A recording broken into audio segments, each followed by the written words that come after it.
വഹി ഇറങ്ങുന്ന റസൂലാണ് സ്വല്ലല്ലാഹു അലൈഹി വസല്ലം. ആ റസൂലിലേക്ക്, റസൂൽ എന്ന് പറഞ്ഞാൽ വഹി ഇറങ്ങുന്ന റസൂല്. വഹീനെ പറ്റിയിട്ട് എന്താ പറയുന്നത്? ഈ വഹി എങ്ങാനും ഒരു പർവ്വതത്തിന് മുകളിൽ ആണ് ഈ വഹി വന്ന് ഇറങ്ങുന്നതെങ്കിൽ ആ പർവ്വതം പിന്നെ ഉണ്ടാവില്ല എന്നല്ലേ. അപ്പോ ആ റസൂലിന്റെ വലിപ്പാണ് ഞാൻ പറയുന്നത്. അപ്പൊ ആ വലിപ്പത്തോളം എത്താൻ നമുക്കൊന്നും സാധിക്കൂല. മനസ്സിലായില്ലേ? അങ്ങനെ വരുമ്പോ ആ റസൂലിലേക്ക് എത്താൻ നമുക്ക് എന്ത് വേണം? നമുക്ക് ഇന്റർമീഡിയറികൾ വേണം. ആ റസൂലിലേക്ക് നമ്മളെ കൈപിടിച്ച് കൊണ്ട് ചെന്നെത്തിക്കാനുള്ള ആളുകൾ വേണം. അതാണ് സമസ്തയും സമസ്തയുടെ മുൻഗാമികളായ മഹത്തുക്കളായ പണ്ഡിതന്മാരും ചെയ്തുകൊണ്ടിരുന്നത്. ആ സമസ്തയെ ഇന്ന് നയിക്കുന്ന സയ്യിദുൽ ഉലമയാ. ആ സയ്യിദുൽ ഉലമയോടൊപ്പം നമ്മൾ നിൽക്കുക, ഹാരിസുമാരിൽ ഒരാളാവുക, അതും ഒരു ഭാഗ്യ. ഞാൻ പറഞ്ഞില്ലേ, ഈ സമസ്തയുമായി ബന്ധപ്പെട്ട എല്ലാം ഒരു ഭാഗ്യങ്ങളാണ്. കാരണം സമസ്തക്കാരനാവുക എന്ന് പറയുന്ന ഭാഗ്യ. ഇനി സമസ്തക്കാരനായതുകൊണ്ട് ഹാരിസിനെ പോലെയുള്ള അവസരങ്ങൾ ലഭിക്കുമോ? ഇല്ല, അത് ഹാരിസിന് മാത്രമേ ലഭിച്ചിട്ടുള്ളൂ.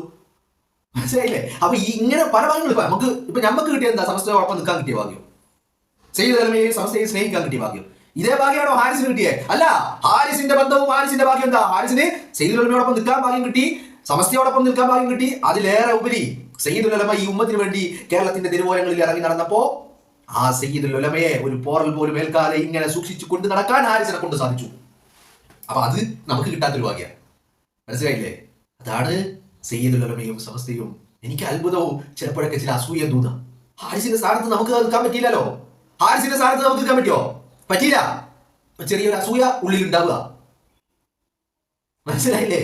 എനിക്ക് പറ്റുന്നില്ല. അസൂയ എന്ന് പറഞ്ഞാൽ ഹാരിസിന് കിട്ടിയതിൽ അസൂയല്ല, ഹാരിസിന് കിട്ടിയത് നമുക്ക് കിട്ടിയില്ലല്ലോ എന്നുള്ളത്.